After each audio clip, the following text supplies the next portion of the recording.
You are watching PM Agenda. Great to have your company. And joining me now is the member for Boothby, Andrew Southcott from South Australia. Of course, one of the MPs who has been very closely watching the competitive evaluation process set up by Tony Abbott at the start of this year to determine who will get the contract for building the next fleet of submarines. Thanks for your time this afternoon. Andrew Southcott, are you concerned that Nick Xenophon may run candidates in the lower house, potentially in your seat of Boothby, which you hold at the moment by a margin of about 7.2%? Well, that's right. Look, I can't really deal with that as a hypothetical. I mean, it's still a hypothetical situation, and obviously the government is still to make a decision. So all I can focus is what I'm doing with my South Australian colleagues, and we're taking every opportunity to speak to the Defence Minister, to speak to the Prime Minister, to speak to the decision makers and make sure that they are aware how important this decision is for the future of South Australia. So that's what we're focused on.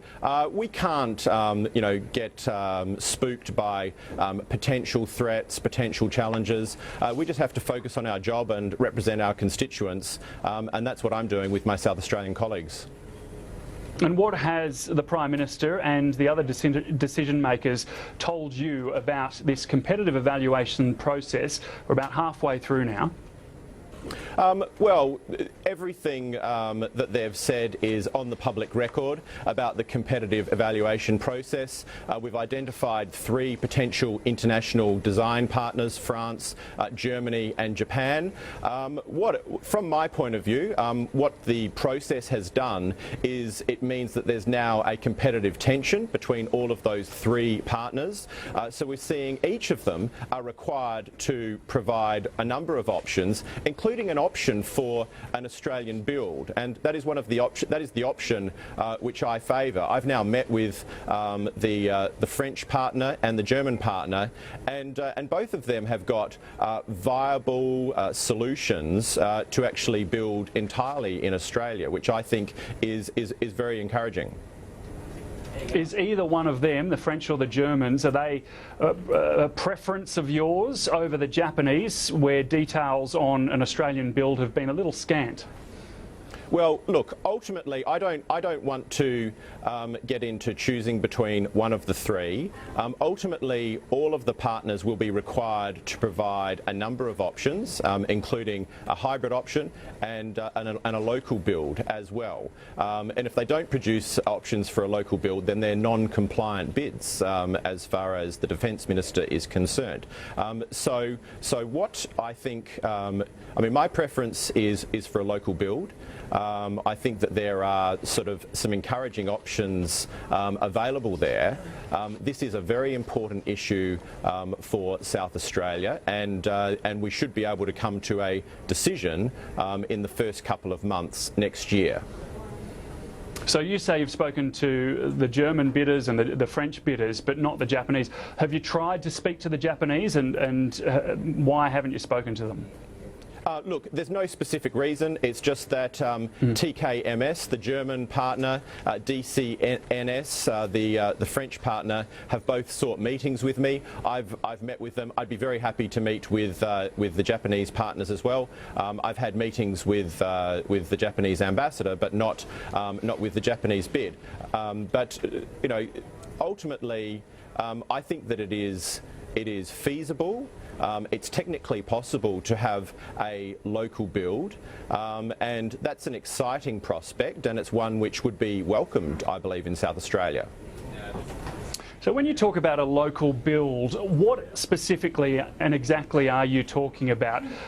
Because there are different definitions of what a local build means to different people. Are you asking for a certain percentage of the ships to be built in Australia? Are you looking for a number of jobs?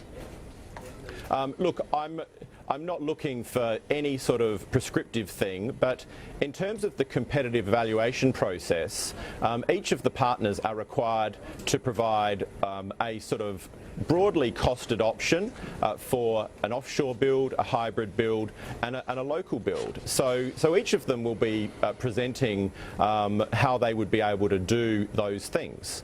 Now, as I said, I've met with the French and German partners, and they've got. I was quite excited by their proposals for a local build, which, as I said, I think would be well received in South Australia, would be technically possible, and mean that not only will we have the sustainment work, which would happen in Australia anyway, but we'd be able to do the build in Australia as well. Okay, to get to the heart of this, do you share the concerns of your colleagues who haven't wanted to be named but have told us here at Sky News that, for example, this quote to Kieran Gilbert, if the Japanese get it, we'll lose every seat in South Australia and we'll lose the election?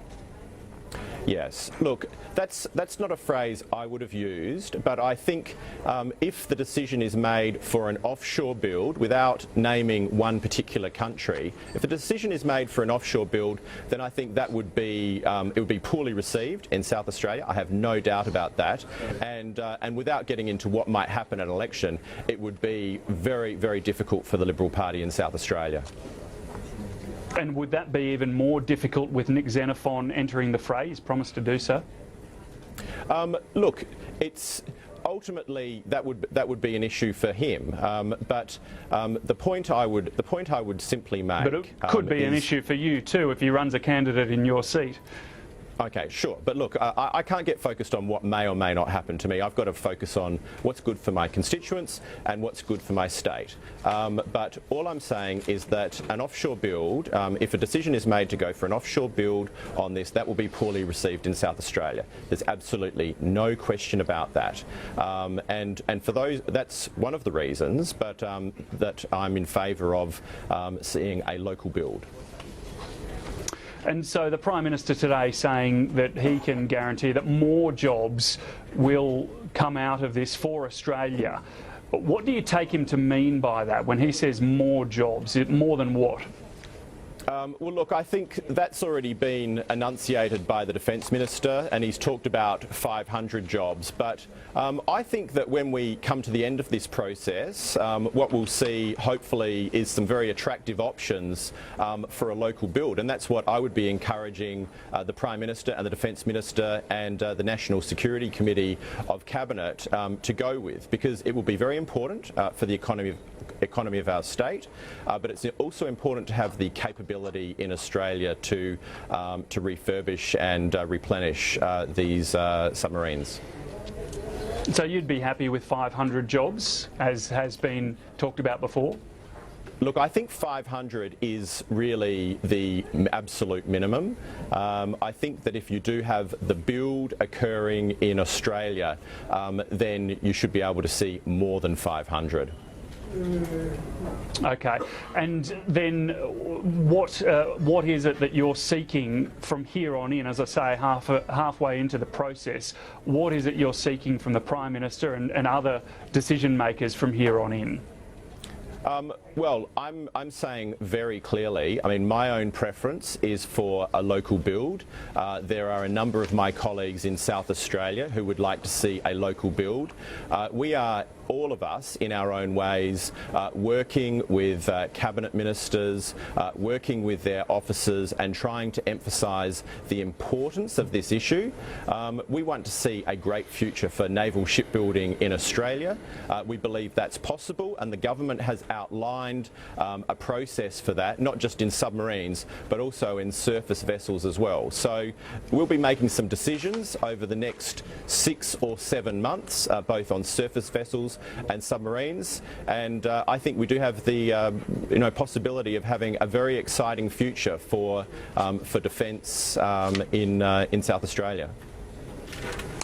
Member for Boothby, Andrew Southcott, thanks so much for joining us this afternoon.